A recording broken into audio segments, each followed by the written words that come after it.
സ്വർണ്ണമണലും നീല വെള്ളവും നിറഞ്ഞ മധ്യ ഇസ്രായേലിലെ ഹദേര കടൽ തീരം സാധാരണ മെഡിറ്ററേനിയൻ തീരം പോലെ തോന്നാമെങ്കിലും ശൈത്യകാലത്ത് ഇവിടെ ഒരു അസാധാരണമായ കാഴ്ച സാധാരണയായി കാണപ്പെടാറുണ്ട്. കടലിൽ പ്രത്യക്ഷപ്പെടുന്ന സ്രാവുകളാണ് ആ കാഴ്ച. സമീപത്തുള്ള ഒരു പവർ സ്റ്റേഷന്റെ ടർബൈനുകൾ പുറന്തള്ളുന്ന ചൂടുവെള്ളമാണ് ഈ സമയത്ത് സ്രാവുകളെ ഇവിടേക്ക് ആകർഷിക്കുന്നത്.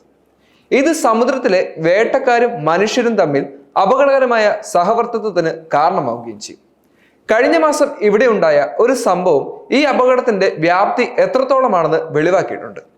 കടൽ തീരത്ത് കാണികൾ ഭയന്ന് നിലവിളിക്കുന്നതിനിടയിൽ സ്രാവുമായി അല്പം കൂടുതൽ അടുക്കാൻ ശ്രമിച്ച 45 വയസ്സുള്ള ബറാഖ് സാഖ് എന്ന വ്യക്തിയെ സ്രാവ് ആക്രമിച്ച് കൊലപ്പെടുത്തി. അയാളുടെ അസ്ഥികൾ മാത്രമാണ് പിന്നീട് അവശേഷിച്ചതെന്ന് രക്ഷാപ്രവർത്തകർ പ്രമുഖ മാധ്യമങ്ങളോടും അതുപോലെ തന്നെ ജനങ്ങളോടും പറഞ്ഞു.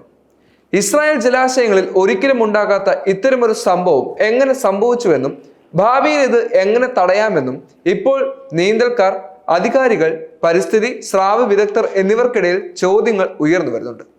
സാക്കിയുടെ അവശിഷ്ടങ്ങൾ തിരഞ്ഞ രക്ഷാപ്രവർത്തന സംഘത്തിലെ അംഗവും മുതിർന്ന സ്കൂബ ഡൈവറുമായ ഐറിൻ നൂർകോൺ മാധ്യമങ്ങളോട് പറഞ്ഞത് സാധാരണയായി സ്രാവുകൾ ഭീഷണി തോന്നുകയോ അവയുടെ പ്രദേശത്തേക്ക് അതിക്രമിച്ച് കടക്കുകയോ ചെയ്താൽ അല്ലാതെ ആക്രമിക്കാറില്ല എന്നതാണ്. 1982 മുതൽ ഡൈവിംഗ് നടത്തുന്ന അവർക്ക് നിരവധി സ്രാവുകളെ പരിചയമുണ്ടെന്നും അവ കാണാൻ മനോഹരമാണെന്നും അവ അപകടകാരികളല്ല എന്നും ഊന്നി പറയുന്നു. ഈ പ്രത്യേക സ്ഥലത്തെത്തുന്ന ആളുകൾ അവർ പെരുമാറേണ്ട രീതിയിൽ പെരുമാറാത്തതാണ് പ്രശ്നങ്ങൾക്ക് പ്രധാനപ്പെട്ട കാരണമായി മാറുന്നതെന്നും അവർ ചൂണ്ടിക്കാണിക്കുന്നുണ്ട്. ആളുകൾ സ്രാവുകളെ സ്പർശിക്കുകയും ശല്യപ്പെടുത്തുകയും ചെയ്യുന്നുണ്ട്. സമീപകാല മാധ്യമ റിപ്പോർട്ടുകൾ കൂടുതൽ ആളുകളെ ഇവിടേക്ക് ആകർഷിച്ചുവെന്നും അവർ വ്യക്തമാക്കുന്നു.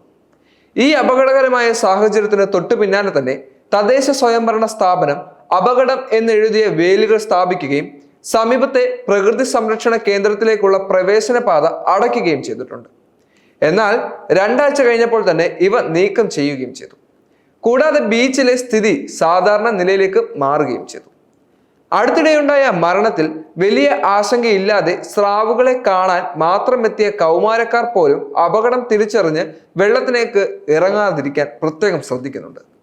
നീന്തൽക്കാർ സ്രാവുകളിൽ നിന്നും അകലം പാലിക്കണമെന്നും കടലിന്റെ നിയമങ്ങൾ പാലിക്കണമെന്നും സ്പിയർ ഫിഷിംഗ് ഡൈവിംഗ് പരിശീലകനായ മദൻ ബിൻ ഡേവിഡ് പ്രമുഖ മാധ്യമങ്ങളിൽ അറിയിപ്പ് നൽകുകയും ചെയ്തു. ആളുകൾ സ്രാവുകൾക്ക് ചുറ്റും തടിച്ചുകൂടുന്നതും ഫോട്ടോ എടുക്കുന്നതും അദ്ദേഹം കാണുന്നതായും വെളിപ്പെടുത്തുന്നുണ്ട്. സ്രാവുകൾ വളരെ ഗാംഭീര്യമുള്ള അവിശ്വസനീയമായ ജീവികളിൽ പ്രധാനപ്പെട്ട ഒന്നാണ്. പക്ഷേ അവ ആൽഫ വേട്ടക്കാരാണ്.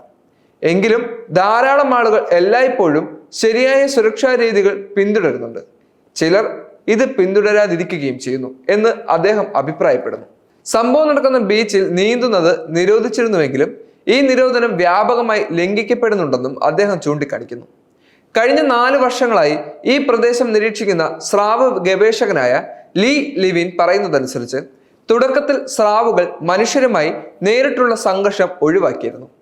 എന്നാൽ വർഷത്തിലെ ചില സമയങ്ങളിൽ ഈ വളരെ ചെറിയ സ്ഥലത്ത് മനുഷ്യ വന്യജീവി സംഘർഷം പ്രകടമാകുന്നത് കാണാനും സാധിക്കും. ഇവിടെ എത്തുന്നത് ഡസ്കി സാൻഡ്ബാർ സ്രാവുകളാണ്. കാലാവസ്ഥാ വ്യതിയാനം മൂലം ഓരോ വർഷവും താപനില ഉയരുമ്പോൾ സ്രാവുകളുമായി വെള്ളത്തിൽ സമ്പർക്കം പുലർത്തുന്ന മനുഷ്യരുടെ എണ്ണം വർദ്ധിക്കുമെന്ന് അവർ മുന്നറിയിപ്പ് നൽകുകയും ചെയ്യുന്നുണ്ട്. ഹദേരയിലെ ഈ സംഭവം മനുഷ്യൻ പ്രകൃതിയിലേക്ക് കൂടുതൽ കടന്നു ചെല്ലുമ്പോൾ ഉണ്ടാവുന്ന വന്യജീവി സംഘർഷങ്ങളെ കുറിച്ചുള്ള ഒരു മുന്നറിയിപ്പ് കൂടിയാണ്. കേരളത്തിലാണെങ്കിലും പശ്ചിമഘട്ട മലനിരകളിലടക്കമുള്ള പല കാടുകളിലും വനങ്ങളിലും ചെന്ന് മൃഗങ്ങളെ വേട്ടയാടി പിടിക്കുന്നതും അതുപോലെ തന്നെ വന്യജീവികളോടുള്ള ആക്രമണം കൂടുന്ന ഒരു സാഹചര്യം ഇപ്പോഴുണ്ട്. ഇത്തരത്തിലുള്ള വന്യജീവി ആക്രമണവും അതിന്റെ പ്രതിഫലനമായിരിക്കും കണക്കാക്കപ്പെടുന്നു. വന്യജീവികളെ അവരുടെ ആവാസ വ്യവസ്ഥയിൽ ചെന്ന് മനുഷ്യൻ അതിക്രമിക്കുന്നത് മൂലമാണ് അവ തിരിച്ച് പ്രതികരിക്കുന്നത്. ഈ പ്രതികരണമാണ് പലരുടെയും ജീവൻ ഇല്ലാതാക്കുന്നതിന്റെ പ്രധാനപ്പെട്ട കാരണവുമായി മാറുന്നത്. അതിനാൽ തന്നെ ഇത്തരത്തിലുള്ള പ്രവൃത്തികൾ ആര് ചെയ്യുന്നതായാലും അതെല്ലാം തെറ്റ് തന്നെയാണ്. ഈ തെറ്റ് ഒരിക്കലും ആവർത്തിക്കാതിരിക്കാൻ നമ്മൾ ഓരോരുത്തരും ശ്രദ്ധിക്കേണ്ടതുമാണ്.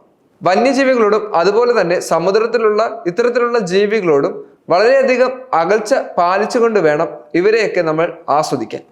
കാരണം വന്യജീവികളായതുകൊണ്ട് തന്നെ അവർ പേടിച്ചായിരിക്കും നമ്മളെ ആക്രമിക്കുന്നത്. ഒരിക്കലും അവർ നമ്മളെ കൊല്ലണമെന്ന വിചാരത്തോടെ ആയിരിക്കില്ല അവർ ആക്രമിക്കുന്നത്. അവർ ചിലപ്പോൾ അവരുടെ സുരക്ഷ നോക്കിയാണ് ആക്രമിക്കുന്നത്. എന്നാൽ പുലിയും അതുപോലെ തന്നെ കടുവയും പോലുള്ള നരഭോജികളായ കടുവകൾ ഇപ്പോൾ കേരളത്തിലേക്ക് എത്തുന്നത് വളരെയധികം ഭീതി ഉണ്ടാക്കുന്നതായി റിപ്പോർട്ടുകളുണ്ട്. എന്നാൽ നമ്മൾ മനസ്സിലാക്കേണ്ടത് മനുഷ്യന്റെ അതിപ്രസരവും അതുപോലെ തന്നെ വനത്തിലേക്കും സമുദ്രത്തിലേക്കും ആളുകളുടെ കടന്നുവരവ് അധികമായതുകൊണ്ടാണ് ഇത്തരത്തിലുള്ള അനർത്ഥ സംഭവങ്ങൾ കേരളത്തിലും അതുപോലെ തന്നെ പലയിടങ്ങളിലും സംഭവിക്കുന്നതെന്ന് നമ്മൾ മനസ്സിലാക്കേണ്ടതും അത്യാവശ്യമാണ്.